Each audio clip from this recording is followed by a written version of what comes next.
Okay. Hurrah! We're both in. And ladies Are and we gentlemen, both in here? I'm just chairing this session. Brilliant. Donna is having technical hassles with her PC. She's supposed to be chairing. She will join us shortly. And we were running a few seconds late because Anya and Carol were having some fun with technology as well. This is the joys of digital conferencing.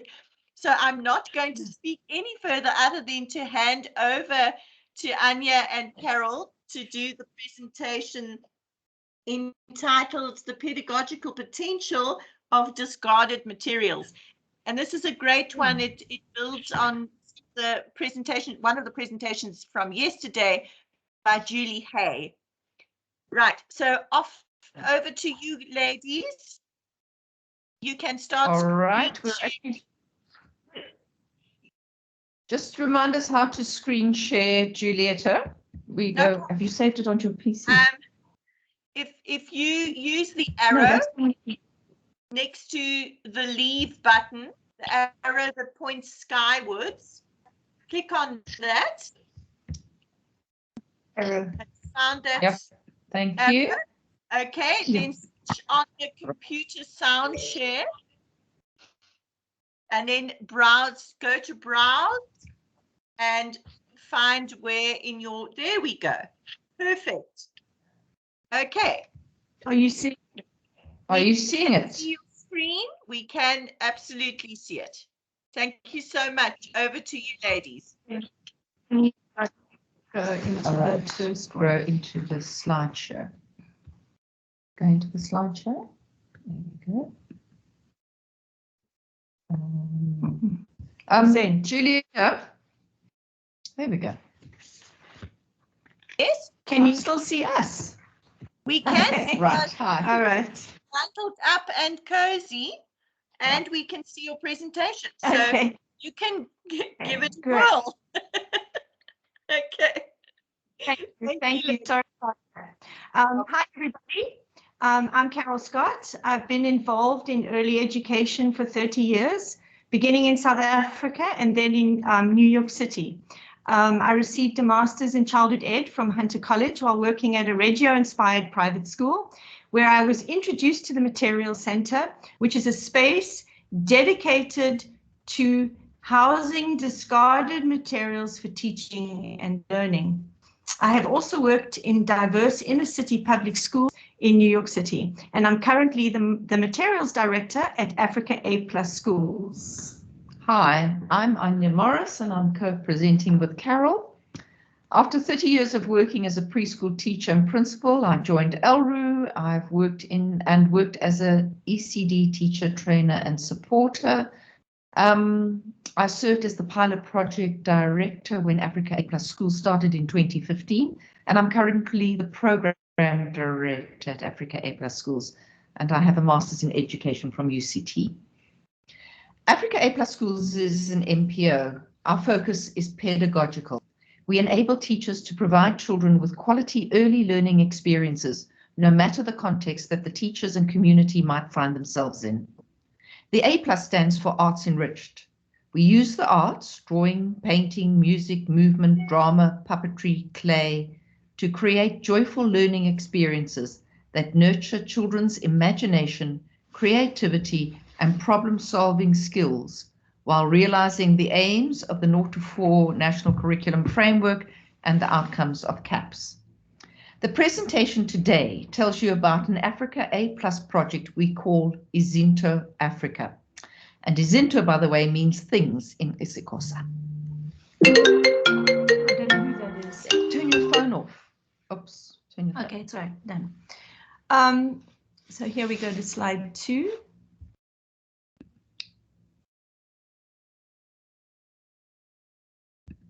Good. Okay, at iZinto Africa, we believe that found and discarded materials are precious resources that have the potential to be reseen and reimagined. iZinto collects and curates materials for creative and pedagogical repurposing in ECD centers. These materials we call loose parts. The work we do integrates 2 ideas. The first is Simon Nicholson's 1970s theory of loose parts, in which he states, in any environment, both the degree of inventiveness and creativity and the possibility of discovery are directly proportional to the number and kinds of variables in it.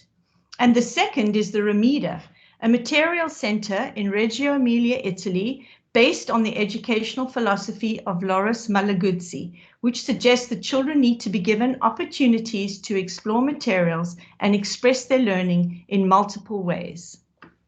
At iZinto, we form partnerships with businesses and industries. We ask them for their discards, overstock, and unused materials, which we store in our storage units in Cape Town and Human Store. Some of the materials we've collected are offcuts, fabric offcuts, pine cones, wooden floorboards that we've cut into pieces, pipe fittings from plumbers, cardboard tubing, aerosol tops, and household recyclables like plastic bottle tops. We first check the materials are suitable and safe for children. We then clean, cut to size if needed, and sort before curating, as you see in the slide in front of you. So, for example, down the road from me is a little shop called Easy Fit, and I went to them and they gave me a whole lot of sample boards that they use for when you replace your flooring. And I took them home and a friend cut them into nice sizes. And then when we take them to the children, they use them for building things and for counting and sorting and making shapes. If you look carefully at the slide, you observe that everything... Hello? Oh. If you look carefully at the slide, you observe that everything is arranged aesthetically. The reasoning behind this is simple. When walking into the space, one is immediately drawn to the beauty and organization of the materials. One becomes curious to explore, what is here? What can I do with this? Essentially, the what ifs. The space and materials are inspirational as they suggest ideas and action.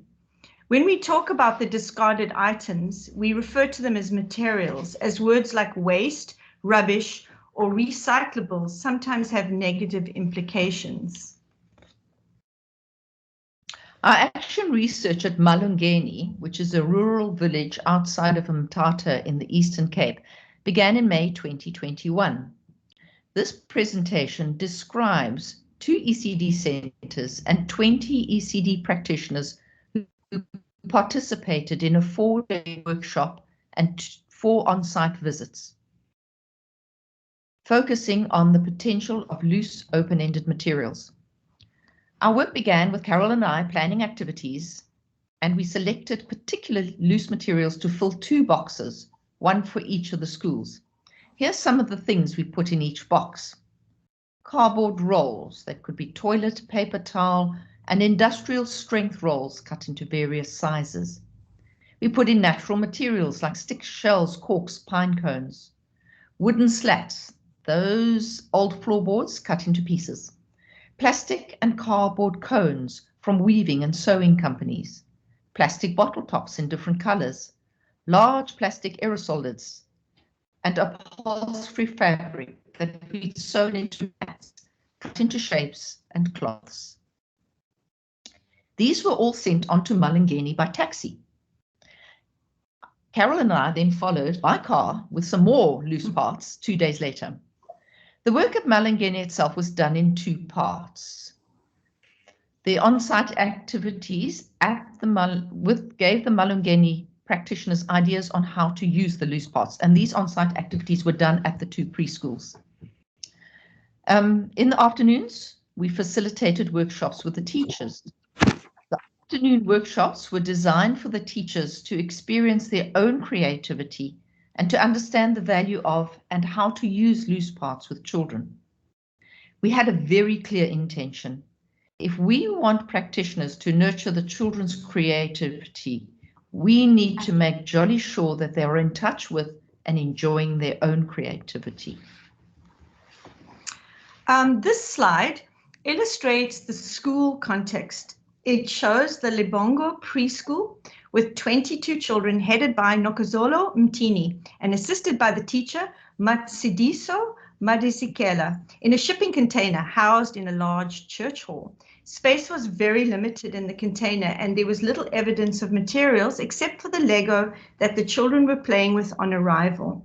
It did not look like the hall itself or the outside was used much. Tables were crammed in at the back of the container, and there was no room to move around. We observed at the 2 ECD centers during the 4 mornings. The teachers take care of the children's physical and emotional needs with kindness, love, and care. The teachers tend to answer for and preempt the children. There are routines, but no teacher-directed activities were observed. This slide is an example of one of the morning activities done with the children, a movement ring. It related to the theme farm animals. It began with a song and an introduction to the farm animals using a box of plastic farm animals. Some of the farm animals were held up and identified in Xhosa and English. Their Xhosa names were written down on cardboard strips, matched with the animal, and read out together in front of the children as a form of shared writing and reading. One of the boxes in the animal was a wild animal. The children were asked to look at the box of the remaining animals and to think, which animal does not belong and why doesn't it belong? After this introduction, the children and I engaged in an imagined scenario using different body movements. We went to visit the farm. We walked, ran, skipped, hopped, galloped, rode, and bicycled our way to this imaginary farm. When we got there, the imaginary farmer told us he had a problem. His animals were running wild all over the farm and he couldn't take care of them.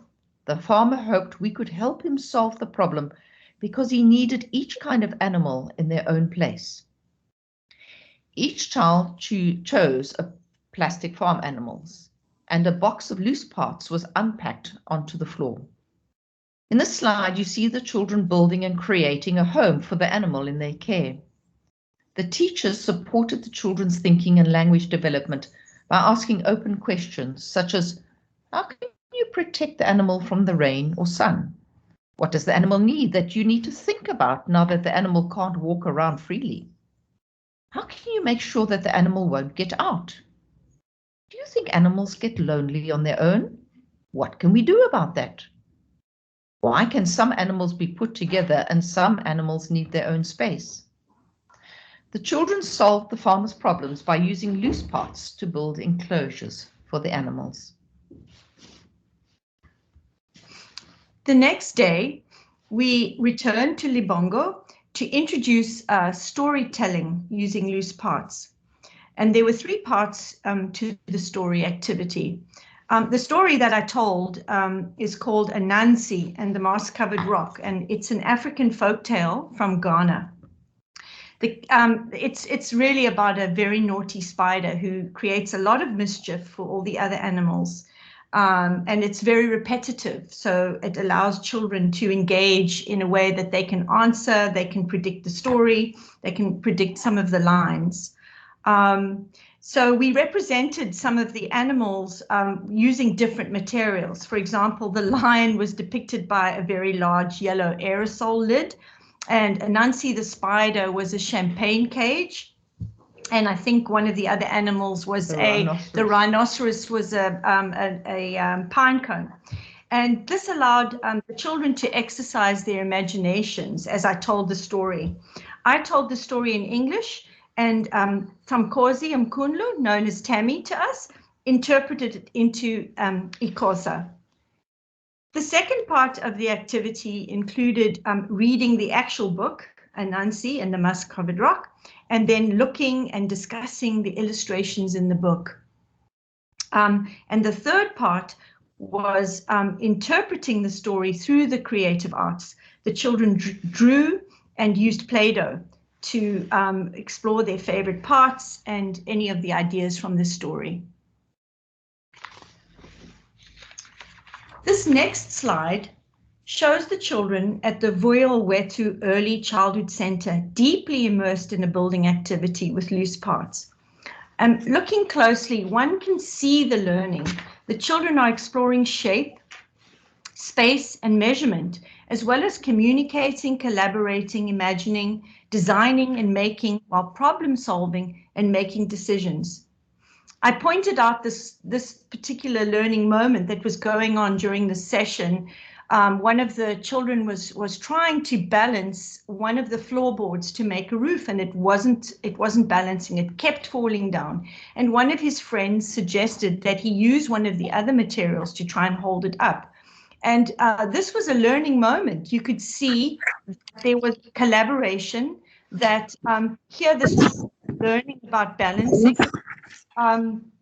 And I pointed that out. You know, it's in these moments that we see children's learning taking place. It's very exciting. All of these activities support the aims of the early learning and development areas in the 0 to 4 National Curriculum Framework. This slide is one of the afternoon workshop activities done with the teachers. The following took place. First, we introduced the loose materials. The teachers unpacked the boxes, explored, sorted, and talked about the materials. The next day, we introduced a provocation. I role-played Teacher A and Teacher B. Each of these teachers had a very different approach to teaching. The Malangeni teachers role-played the children. The aim of the role-play was firstly to raise awareness that there are different ways of teaching. Secondly, to compare how different teaching approaches impact on children's learning. And thirdly, to undermine traditional approaches steeped in apartheid schooling practices that the children may have experienced as children. The teachers. The teachers. The theme was flowers. So Teacher A, who's very traditional, asked the children to colour in a worksheet. All the children were given the same flower picture to colour in. There was no opportunity to express their own ideas or to be creative. Teacher B brought real flowers into the room. The children explored the flowers by looking, smelling, touching, and talking about the different parts, sizes, shapes, and colours. Teacher B then produced a variety of loose materials and invited the children to make their own flowers. Teachers B learning activity ended with a collaboration. The children were invited to work together to create a garden of flowers using loose parts. After stepping out of our respective roles, we compared the two different teaching approaches and what the children would learn from each. Another workshop explored lines and shapes, and the intention was to make teachers aware of the importance of free drawing in the early years as a prerequisite to the development of children's drawing and writing. The first step was to have the teachers explore different kinds of lines. We encouraged the teachers to describe the lines, for example, wavy, straight, curved, curly, thick, thin, circular, angular, open, closed.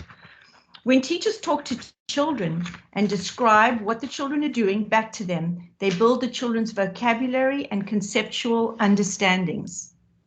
The second step was to use the lines and shapes creatively. Each teacher was handed a mirror, which were discarded mirror tiles. The teachers used the mirrors to look at the lines and shapes of their faces and then to draw themselves. The third step was to use the loose materials to creatively translate the lines and shapes from their drawings into three-dimensional renditions. These delightful self-portraits made by the Malangeni teachers brings us back to Nicholson's 1970s theory of loose parts, which states, in any environment, both the degree of inventiveness and creativity and the possibility of discovery are directly proportional to the number and kinds of variables in it. And the philosophy of Loris Malaguzzi, which suggests that children need to be given opportunities to explore materials and express their learning in multiple ways. Some reflections from the participants after the workshops. I learned that to children, learning is about playing and doing things with their hands. I will have more activities with them using hands and try to solve problems with them if they are struggling. involve the learners to do and solve the problems themselves. I've learned to give children opportunities to think. I will never look down at the resources like bottle tops. They are everywhere. I learned to be creative, to make things on my own, like to combine things that seem to be nothing and make something. That's the end of our presentation. Thanks everyone for joining us today. Thank you so much, Anya. I'm handing over to Donna, who is meant to chair this session. So Donna, over to you to do the necessary. Thank you, ladies. Thank you, Julieta, and colleagues. Apologies for the late entrance. My computer literally just shut down in the previous presentation, but I'm up and running, and I suppose this is the joy of having an online conference. Carol and Anya, thank you so much for presenting your research. I think the outcomes and learning moments that were elicited through the loose parts, something that we consider as junk, was fascinating, and your presentation captured me. I really enjoyed how your work has benefited the teachers through the training, as well as how children have been developed in a number of ways through something that might have previously been discarded or not considered. So yes, thank you very much. I see in the chats, Neliswa says, so interesting and practical. Teresa says, thank you, Anya and Carol, beautiful and inspiring presentation. And Judy says, thank you for the interesting and informative presentation. So it has been well received. Colleagues, if there are any questions or comments, yes, Teresa, I see your hand is up. Please go ahead and ask Carol and Anya. Hi, Carol. Hi, Anya. Hi, Teresa. Hi, nice to see you. Beautiful presentation. Thanks so much. Really thought-provoking.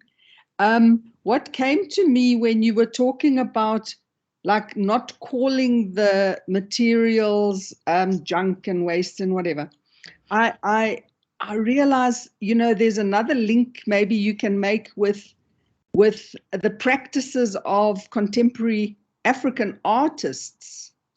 You know, there's some amazing African artists who use waste materials so amazingly as art materials. You know, like, I'm sure you know El Anatsui. Yes. Beautiful.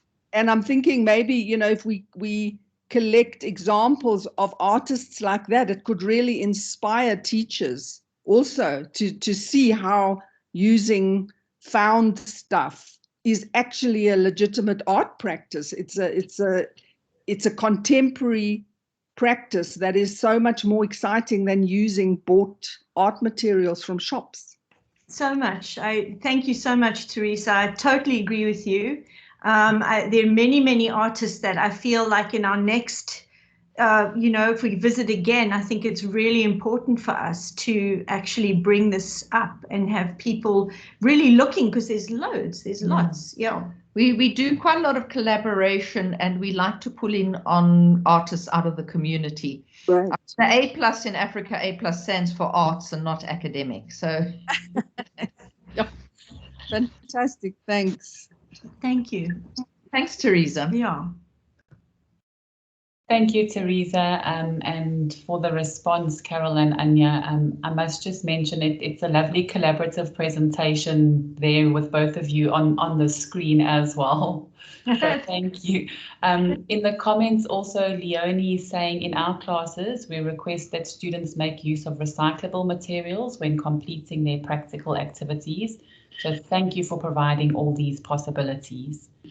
So I think, yes, in our teacher training, you know, across the board, higher education, NGOs, private facilities, that you have opened up our eyes of new ways to engage with our teachers through the loose parts. And yeah. Okay, colleagues, are there any more questions or comments for Anya and Carol? It seems that the chat has now gone a little bit quiet. Then thank you very much for the presentation, and we will move on to our next presentation, Dr. Makie Kortjass, having us. who will be presenting on the topic Preparing Pre-Service Teachers for an Integrated Learning Approach in Grade R Classrooms. Dr. Kortjass, over to you. You can share your screen and then you may begin. Thank you very much. Can they stop sharing? I'm seeing something on the screen. The Yes. presenters. Please, Carol and Anya, if you can just click stop sharing.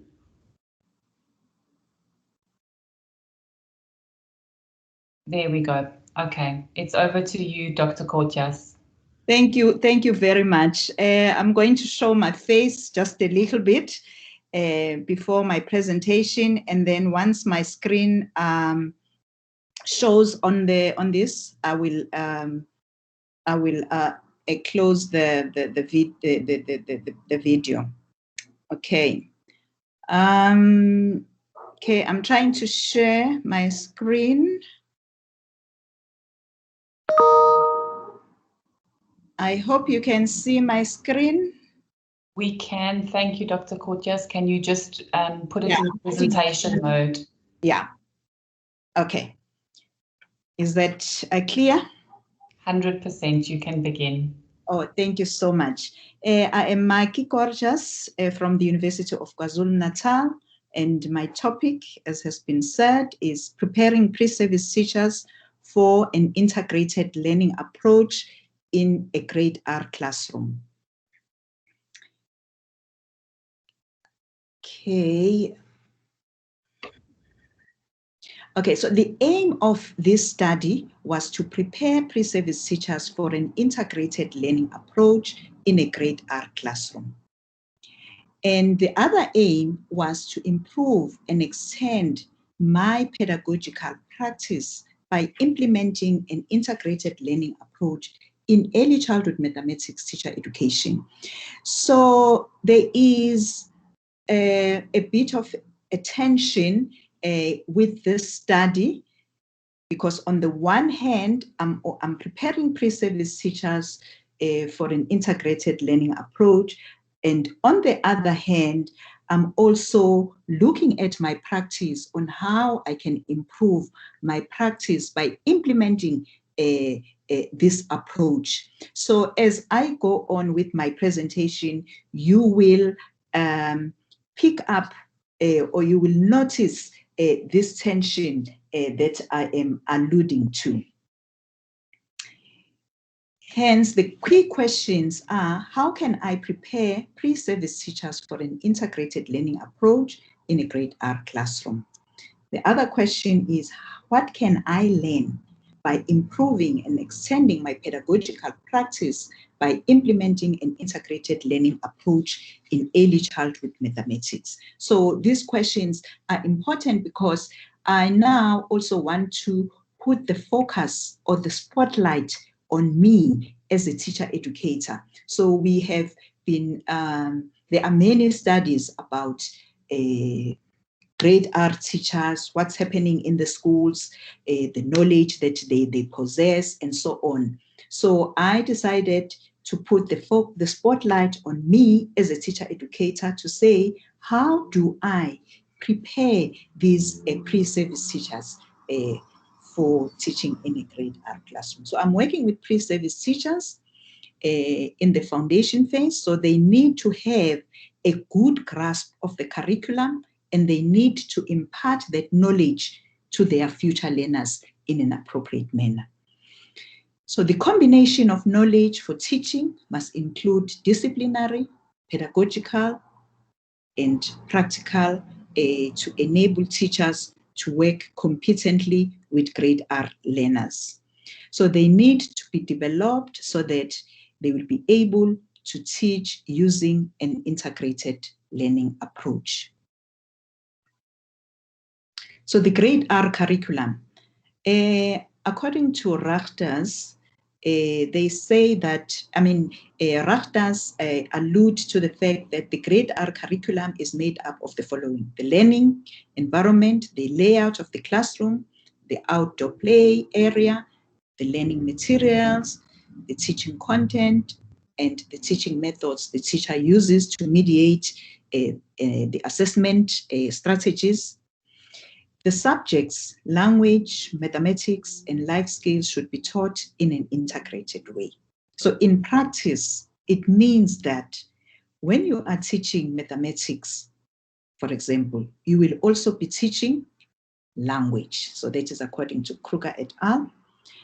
Improvements in early childhood mathematics education can provide young children with the foundation for school success. So an integrated learning approach to teaching and learning is crucial in the grade R classroom. So the integrated learning approach encourages students to see the interconnectedness and interrelationships between the curriculum areas. So now I'm referring to the pre-service teachers that I teach. It involves bringing together separate subjects so that students can grasp a more authentic understanding. So the approach, because this integrated learning approach I implemented in the module that I taught, the approach to learning mathematics should be based on the principles of integration and play-based learning. So integrated learning approach affords pre-service teachers a deeper understanding of how different mathematics concepts and learning areas relate to one another. So this study was underpinned by a socio-cultural theoretical perspective. So the socio-cultural aspect is important because it views learning as a social experience. So Taylor argued that a social theoretical perspective highlights the fundamental role of working together and collectively making sense of personal experience. So therefore, early childhood education teachers need to take into account the socio-cultural context to make learning a social experience through active participation. A socio-cultural theoretical perspective helped me value involving students interactively through the arts to bring an integrated learning approach to comprehension. So therefore, as a teacher educator, I needed to be consciously thinking of the means I could employ to ensure that pre-service teachers would get ample opportunities for working together and drawing on each other's experiences. So in this study, I employed a qualitative self-study research methodology. A self-study methodology, according to Pinega, is a methodology that allows researchers and practitioners to use different kinds of methods that provide the needed evidence and context to understand their practice. So it's Pinega and Hamilton. So self-study, according to Samaras, is a way to gain practical wisdom for improving practice while also contributing to the educational and scientific community. So the aim of self-study actually is about improved learning. So the research methods that I used were the arts-based self-study methods, which encourage connections of the self to the practice, individualizes meaning-making, provokes critical analysis and interpretation, and encourages dialogue about improving one's practice through the arts. So the arts-based approaches include collages, concept maps, photos, drawings, or poetry. So just to name a few. So the research participants, as a self-study researcher, I was the primary participant in this project. So the secondary participants were pre-service teachers enrolled for the B.Ed Foundation phase program. So they were in their first year, and this module, a early childhood mathematics module that I implemented this integrated learning approach took place in the first semester. So these are the first year students coming in to do the foundation phase, and this module took place in the first semester of their study. So I worked with a group of 85 pre-service teachers in this module. And maybe just to make a note that when employing this integrated learning approach and using the arts-based methods, I first piloted this approach with the first group of pre-service teachers that is in the preceding year.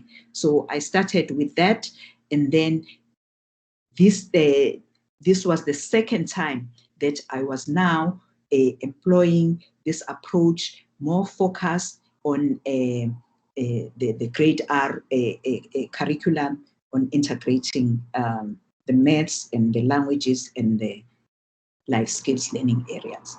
So these are the data sources: collages, the concept maps, students' reflection on an integrated learning approach, as well as my journal entries. So what did I do? I divided the students into 10 groups and gave each group a colored chart. For example, I gave two, because there were many students, I gave two groups the same color chart using the colors red, yellow, blue, and orange. I then explained how they would create collages.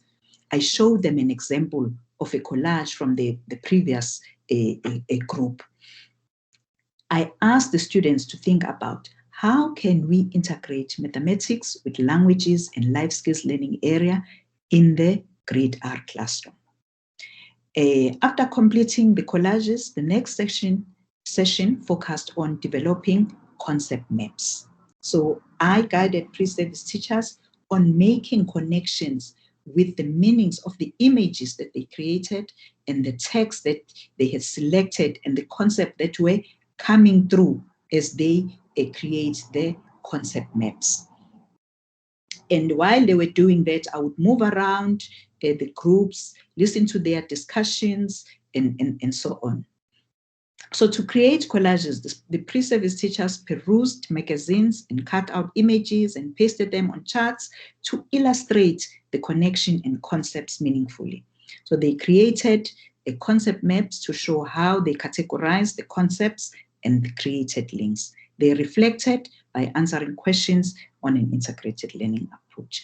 I kept a reflective journal where I would note what was happening in the discussions, what the students were engaged in. Sometimes I would note immediately, and sometimes I would note afterwards, and while I was observing the students interacting and creating collages to make meaning about this approach. So these are the students engaged in collage making to represent the integrated learning approach. So they created, this is the collage, an example of the collage that the students created.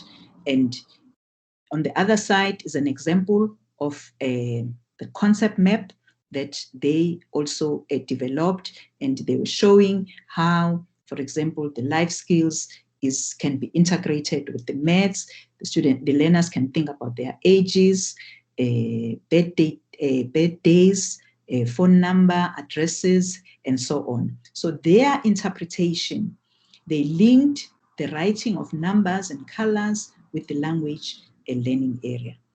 They were saying that integration occurs when learners learn about the days of the week that they have captured in the collage. They learn about time and also about the activities they engage in during those days. They can discuss what they do on Sundays, the religious activities that they engage in, and they were able to make links with the life skills learning area. So in the mind maps, as I indicated, they were talking about the birthdays and the years, the addresses that linked the maths and the life skills. So their mind maps show how they categorize the concepts and created links. And another activity that they had to engage in was their reflections on ILA, on the integrated learning approach. So in response, for example, to the question, why integration is important, the students said integration is the most creative way to make learners understand mathematics. And I also appreciated what they were saying about when they described LAA about a forward movement. Some were saying it's a forward movement. So in general, these comments made me recognize that they are beginning, to understand the integrated learning approach. So this is an excerpt of my journal entries. I was beginning to gain confidence in utilizing arts-based methods. I had learned from the pilot project the previous year how I should interact with the pre-service teachers, facing the challenges of working with a large group in a crowded classroom. I was well prepared and guided them properly. When doing the same activity with a different group, I could see that I was gaining experience and improving my own methodologies. So this is just one of the entries that I had. So in analyzing the data, I enhanced my own learning by creating a collage using text from magazines and newspapers to represent what I had learned. I constructed categories and read through the identified codes and identified themes that recurred in the data. I identified themes and patterns that emerged. So this is the collage that I created while I was trying to make sense of the data. So from this collage that I created, I then came up with these themes. So these are the themes, for example, stay motivated, facilitating hands-on experiences, offering a learning pathway. And under these, I indicated that, students were working on hence the importance of hands-on experiences, even with their learners, they touch, and so on. And also, I also reflected that, doing this these activities using arts-based, it's a lot of hard work because you have to plan, you have to bring all these charts, bring magazines, ask them to bring magazines so that you can facilitate the activities well. So my learning, the inventive methods were beneficial as they allowed me to see how my pre-service teachers understood the concept of integrated learning approach. For example, in the collages they created, they could link the writing of numbers and colors with the language learning areas. Describing the collage images offered them access to symbolic meanings and representations in their understanding of using an integrated learning approach in a teaching context. So as the pre-service teachers interacted with one another and through group conversation, they came to uncover meaning. I was inspired by their enthusiasm during group work and how they communicated with one another. So employing a self-study methodology and venturing into an arts-based approach created opportunities for teaching maths engagingly and effectively using the integrated learning approach. So some challenges, despite some apprehensions associated with implementing this approach, I learned that I could improve my own practice and advance pre-service teachers' learning. So due to time constraints, I could not do some of the activities that I had planned to do in class, to enhance and make them understand even further this approach. Because of the large numbers and crowded space, it was sometimes difficult to interact with each group, especially those at the back of the classroom. So those were the challenges. But their comments about ILA made me recognize that I had planted the seeds of an integrated learning approach.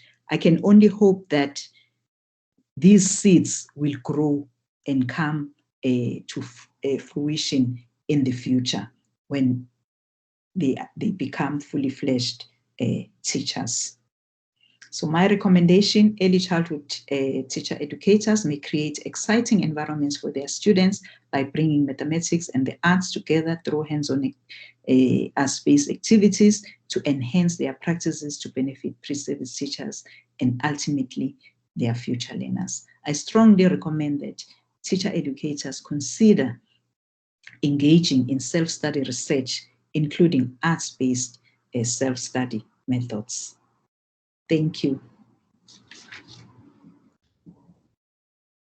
Thank you so much, Dr. Kortjass, for your presentation. And I think spotlighting your own practice is always brave, as it puts you in a vulnerable position, especially when you're disseminating your research. So I really enjoyed the self-study methodology, and then also how you highlighted the interconnectedness and interrelationships of learning areas in addition to the contextual factors as a pedagogical approach in grade R. So thank you very much for your presentation. I see that there is a comment from Ashmi in the chat. Thank you for an inspiring presentation. And she's asking, what are the ethical requirements for a self-study like this? Okay. With this study, because it was also part of my PhD study, so I had applied for ethical clearance and the students consented, to be part of the study. But normally, if you are reflecting, so there is no need for ethical clearance unless you are using students' work or students, whatever that the students did. But with this one, it was part of my PhD study and I obtained the ethical clearance. I hope that answers her question. Thank you, Makie. There's another comment by Teresa, a brave and exploratory research path. Thank you. And Ashley says, thank you. Her question has been answered. I think it's always, it's lovely to be in these presentations and not only to get knowledge-based implications, but methodological ones as well, which I think your study has done. So thank you. Are there any further comments or questions for Dr. Kortjass?